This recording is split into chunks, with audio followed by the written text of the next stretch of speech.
Can always count on you, Jasmina.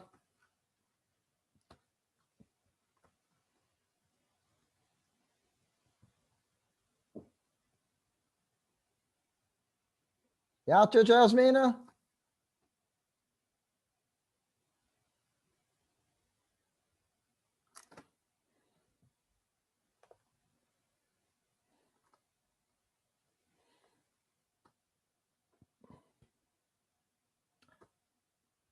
Hey, Dylan, you in? Yep. How you doing? Pretty good. Anxious to eat. I just had some pot stickers. There you go. Did you cook them yourself? Nope. Bought them from Publix. They're easy, Dylan. All you got to do is put a little water in the pan and throw the pot stickers in and fry them up. Well, we bought like a whole little smorgasbord from Publix. So we got like some pizza, pot stickers. Sounds good. Sounds good, Dylan.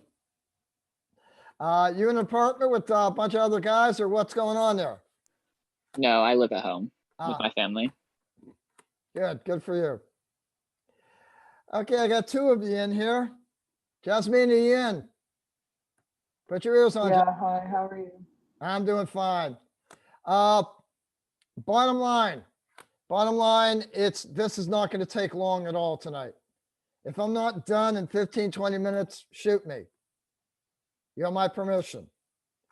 Probably because I'll be too hungry to even care at that point. In any case, major thing, check your grades. I believe I've gone through and checked and gotten everything in sync there. Now, Dr. Musgrave has a funky grade book. I really don't like it. He puts like a whole bunch of things at the end. How many points after this grade, that grade? It just goes crazy and on and on. I'm hoping to change that for next semester. In any case, the grades themselves should be all in, with the exception of the last couple of lab reports. All right, and that and the final. Now, I've arranged to have the final done the 30th through the 2nd. The final will be open from 8 a.m. on November 30th through 5 p.m. on the 2nd of December. You can go in at any time. You can go in at any time and start the test up. Okay. You will have 2.5 hours for the test. And it's going to be, again, the Monday after Thanksgiving through the Wednesday. And the reason I gave you so much time is that's the week that everybody and their mother is going to have their last test. Any questions? If I were studying for it, what I would do is I would go back through and redo the problems on the test and redo the problems in the post labs. You are allowed to bring your notebook with you. You're allowed to have your notebook in to take the test in. Kevin, you there? Yeah. Kevin, the final will be open the Monday after Thanksgiving at 8 a.m. through that Wednesday at 5 p.m. I just got done telling Jasmina and Dylan, if I were studying for it, I would go over the equations you just went through or you just did for the actual lab reports themselves. Other than that, the grades are in except for the final and the last couple of lab notebooks. But that's just a matter of my plugging in 9s for that.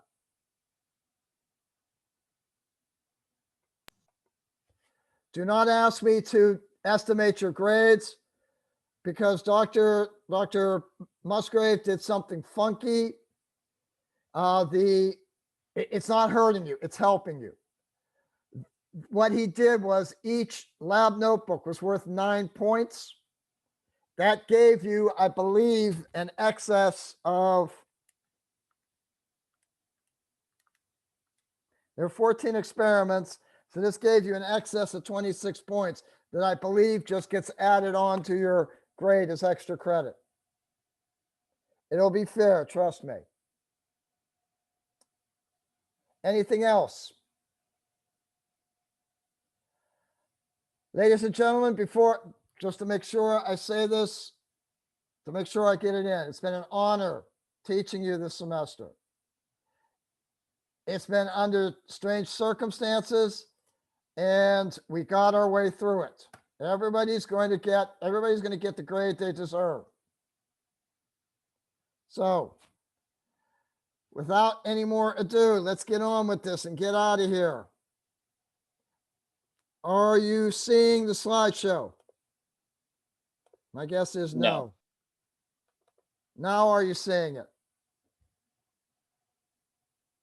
Are you seeing it now? Yeah. Yeah. Okay, I got to go through. Khalil just joined us, so I got to go through that last little spiel real quick for him. Khalil, you out there? Khalil? Yes, sir. Okay, final. The final is from the 30th, 8 a.m. through the 2nd. You have 2.5 hours to take the final. All right?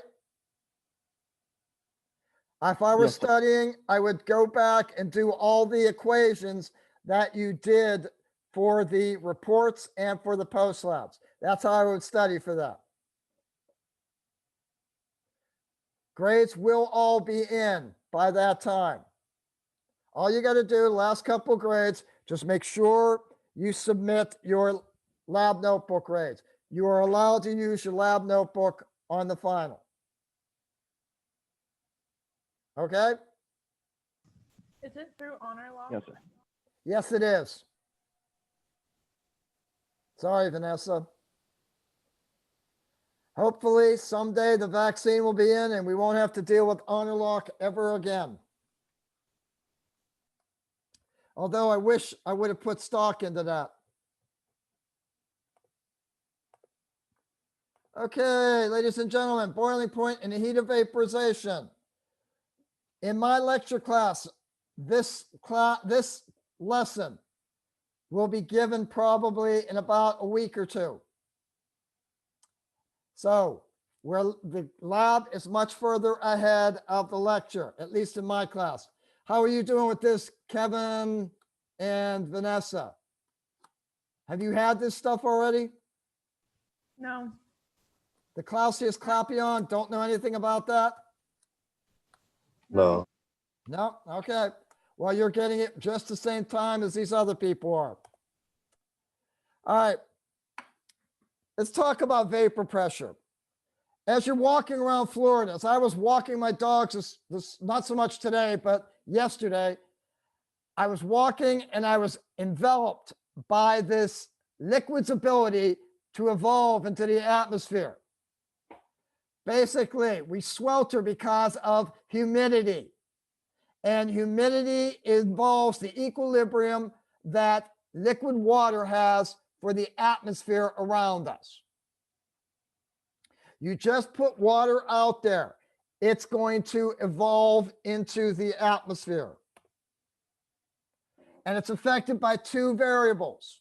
One is the temperature, and the other is going to be the pressure of the atmosphere. So the temperature of the air and the pressure of the atmosphere is going to affect these variables. And basically what it is, the hotter the day it is, the more humidity we feel. So basically, the hotter the temperature, more moisture evolves into the air. Now, boiling. Guys, I have no life. I like to cook. So I will sit there and watch a pot of water boil. Now, as you watch a pot of water boiling, what you see is like little tiny bubbles that as you're heating it, the little tiny bubbles get up and they go away. And you get yourself excited because you think, oh, it's going to boil any second now. Guys, those little tiny bubbles are just the gas that's dissolved in the water, evaporating away. What you got to do in order to make a liquid boil is you got to increase the temperature of that liquid so that the water molecules are going to evaporate to increase the water vapor pressure. When the water vapor pressure equals the barometer reading, that means you are at the boiling point. The temperature at which the water vapor pressure equals the barometric pressure. That is what boiling's definition is. And basically what's happening when we're boiling it, all of the energy, you have it on a gas stove, all that gas energy that's in flames is being devoted to breaking the intermolecular forces which keep water a liquid. One water molecule is attracted to another one. Basically, it comes down to something called hydrogen bonds. And because they're attracted to one another, that's what makes it flow as a liquid. In order to make it a gas, we have to break those intermolecular forces. Once we break all those molecular forces, the liquid is no longer a liquid, it is a gas. And all of the energy at that point is being put into breaking those intermolecular forces. At the boiling point, temperature no longer rises. If you put a thermometer in water as you're heating it up to boiling, the heat goes up and up and up until it reaches the boiling point. If it's water, it's 100 degrees Celsius. When it's boiling, the temperature stays the same because all the energy is getting forced into breaking the intermolecular forces. Then, once all the water becomes steam, then you can heat it higher. Then the steam can go to a higher temperature because there are no more intermolecular forces that are interacting with it. They're all broken. Yeah, like I said, I don't have a life. If you put a thermometer over a liquid that's boiling, what happens? The liquid boils up, the thermometer is cooler. So the liquid that's boiling up as a gas condenses on that thermometer and then drips down. The temperature doesn't go up until all that liquid's in the air. In order to do that, the temperature has to be high enough for the pressure of the vapor from the liquid to equal the atmospheric pressure. So there's a way that we can relate this. It's through an equation called the Clausius-Clapeyron. The single point Clausius-Clapeyron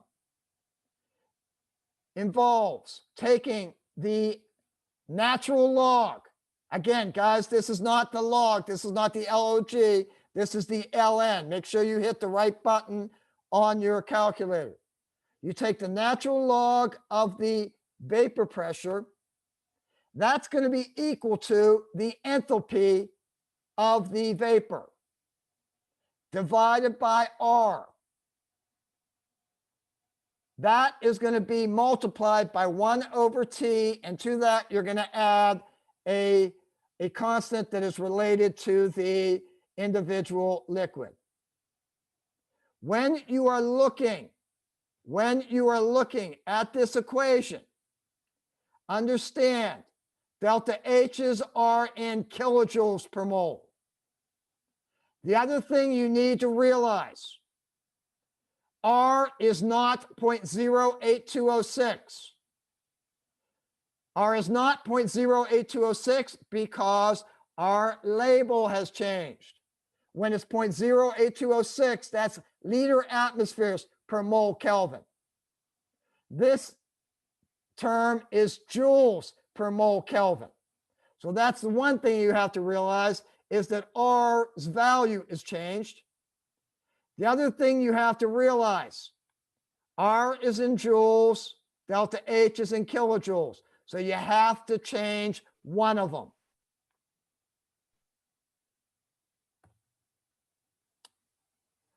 Okay, if we look at this equation, guys, from now on, get used to the fact that chemists change equations around.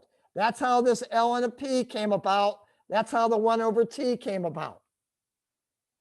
Chemists manipulate equations so that they can get the equation of a straight line. The reason we get the equation of a straight line is we're going to take things that we can measure, graph them, and come up with something that we can't measure.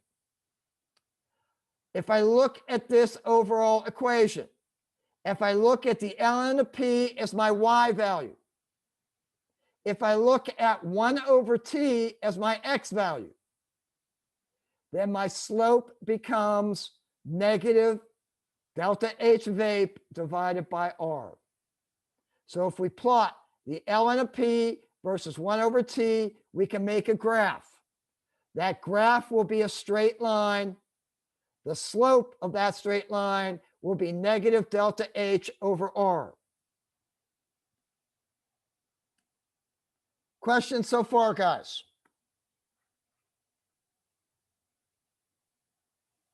Okay. If we happen to measure 2 points and we get a boiling temperature and a different pressure, okay? If we get a different pressure, it's at a different pressure, therefore a different temperature it's going to take to boil. Okay?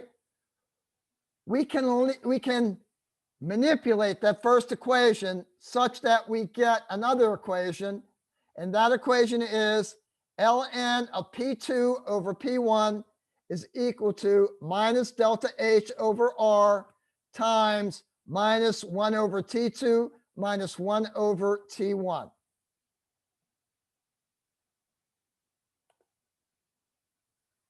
All right, so we're doing the experiment. You shove some of the liquid into a test tube. You fit a thermometer into a rubber cork, and you place this apparatus. You put the thermometer in the rubber cork. You put the cork on top of the test tube loosely. You put it into a water bath, and you heat it slowly. While you're doing this, again, I didn't have a life. Now you don't have a life. You sit there and you watch the thermometer. You want to watch for a steady temperature. You're going to see the liquid begin to boil. You're going to see that liquid begin to boil. You're going to notice the condensation on the thermometer. You're going to notice the dripping. And you're going to notice for the temperature to get steady. Generally speaking, boiling points are hard to determine, and usually they get recorded as a range. We did it, and ours boiled in the range of 61 to 69 centigrade. All right.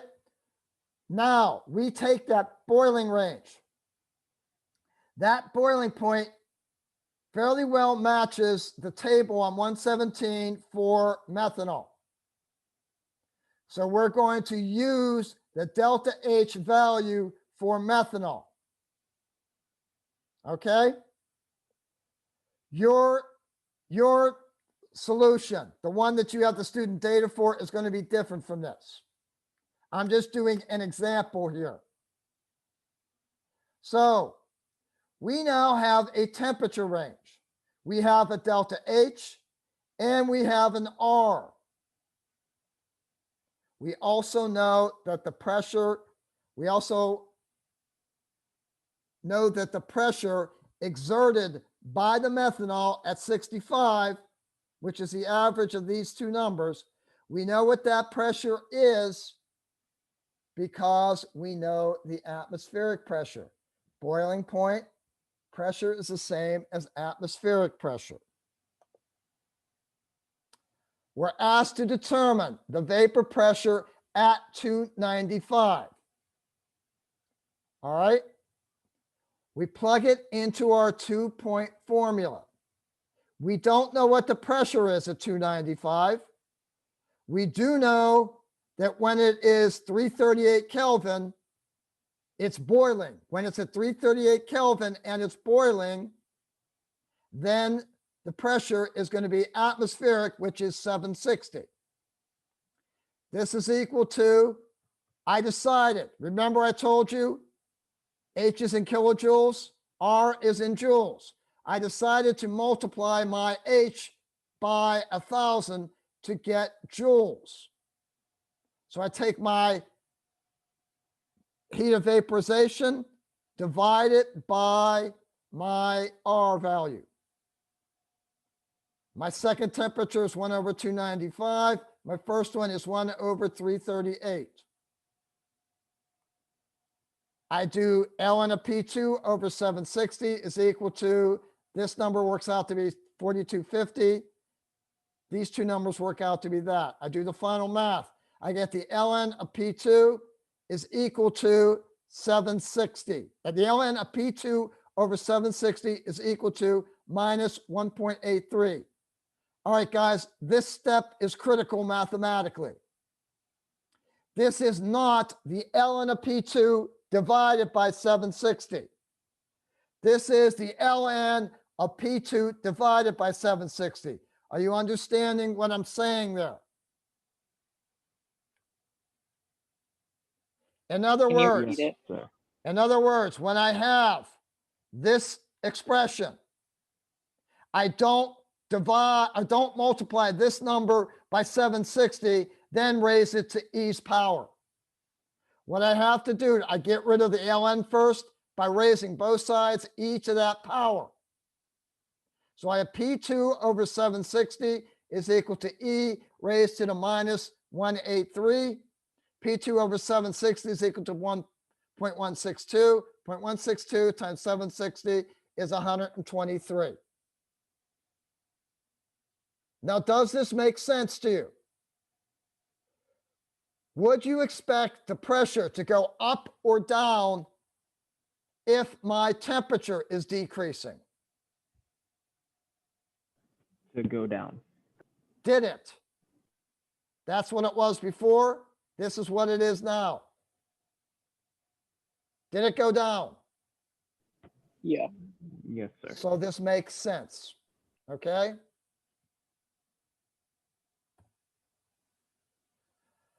All right. The last part you're going to do on page 120 of the manual, you're going to find the data for vapor pressure and temperature. You need to convert the pressure to LNP. You need to divide 1 by the temperature. And then I want you to do an Excel graph of the ln of P versus 1 over the temperature. You're going to get a straight line, and because it's a negative value, you're going to have a negative slope here. So you have to realize that the slope is equal to minus delta H over R. So my slope times a negative R is going to be my delta H.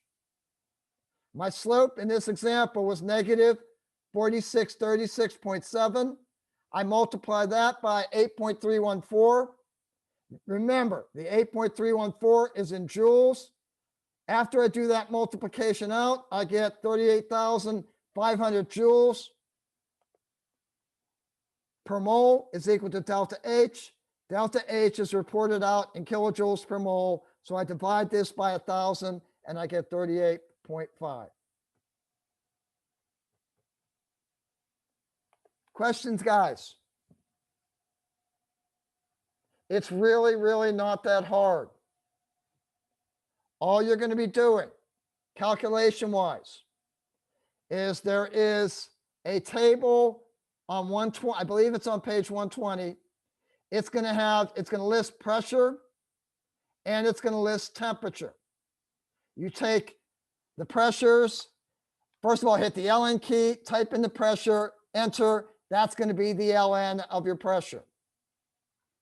You take 1 divided by the temperature in Kelvin. That will be your 1 over T. You do an Excel graph of ln(p) versus 1 over t, you get a straight line. That straight line is equal to negative delta H over R. Multiply the slope by negative R, you get the delta H. Questions on that half? By page 120, did you mean the student data for the labs? No, I'm talking about the actual. Do you have your lab manual with you, Vanessa? Yeah, I can pull it up real quick. If you look at page 120 of the lab manual, you're going to find something like that. Hold on a second. I've been sitting in this chair all day and my back is kaflooey.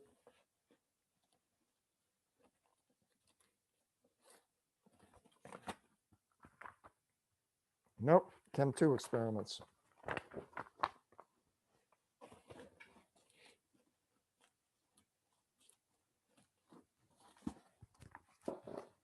Did you find it yet, Vanessa? I'm waiting for it to load. Ah, There we go.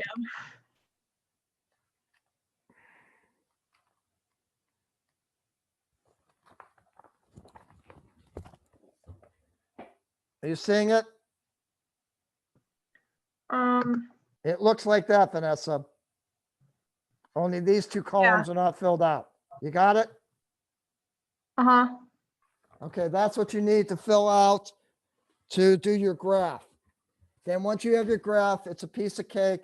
Just determine the slope and multiply the slope by negative R.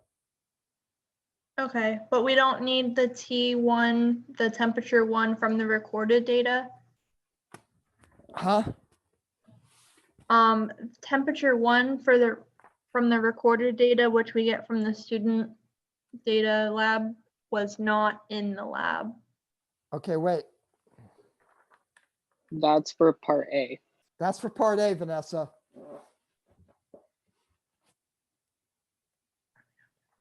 I'll look at it in a second to be sure, but I believe everything's been given to you. Okay? Okay. Quickly going over this. You should be given two temperatures. The temperature of 1 is the boiling point of that particular substance. You're actually given another temperature. Okay? You find the boiling point. Then, once you find the boiling point, you go to 117. There is a table on 117 which lists boiling points and heat of vaporization beside it. So the average of this boiling point range is about a 65. That correlates well with methanol. So I look at the methanol and find out my delta H. I have one temperature. I also have an R value. I also know that because the methanol is boiling at 65, the pressure at that point is atmospheric or 760. So I plug that into the Clausius-Clapeyron 2-point formula. I don't know what P2 is. That's what I'm solving for. P1 is equal to 760. The 35,300 is the heat of vaporization changed from kilojoules into joules. That number is divided by R, which is 8.314, times the temperature I want to find the pressure at, minus 1 over the temperature at which it boils. Again, the tricky part is this one, is this step. You need to take E raised, in this instance, to the minus 1.83 before you multiply it by the 760. And right now, what I'm going to do is I'm going to end the slideshow, and I'm going to go and check and see what the data is, okay?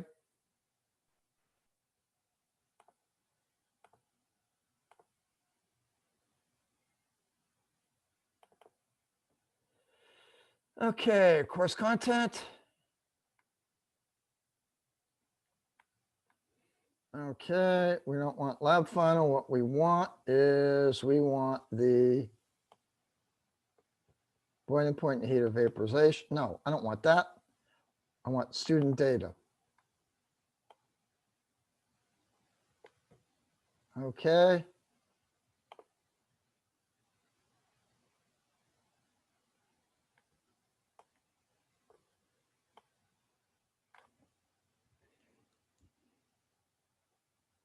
You getting dizzy yet? Okay.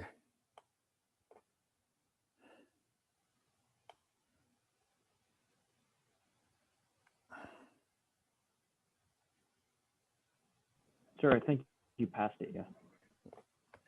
Okay.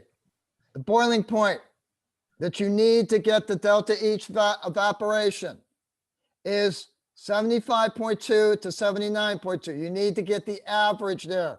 The average is what temperature you're going to use. All right. You know that the pressure at that average value is going to be 760. You're going to go to the chart to find your delta H of vaporization. Okay. Oh, you're asking. Okay. If you read the experiment, Vanessa, you read the experiment. If you open it up to page 119, Vanessa, Uh-huh. it tells you down there under calculated data, determine the vapor pressure of your unknown liquid at 295. That's where the second temperature came in. Okay. Okay. So you have from this value, you have the heat of vaporization. R is already known to you. You know what temperature 1 is. You know the pressure 1 is 760. Temperature 2 is 295 Kelvin. Solve for P2.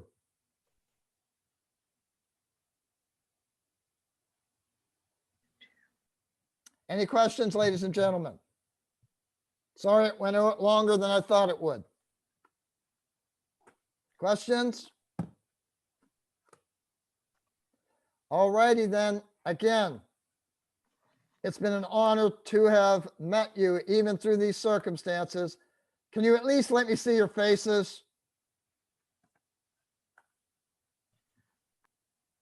No? Sir. Thank you, Khalil. Vanessa, thank you. Kevin, Jasmina, Dylan. Thank you all, ladies and gentlemen. It has been a pleasure this semester.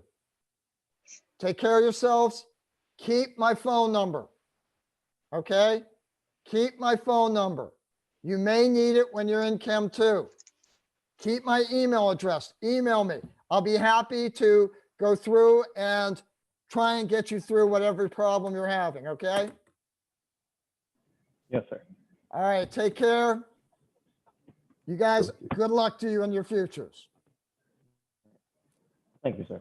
Okay. Bye.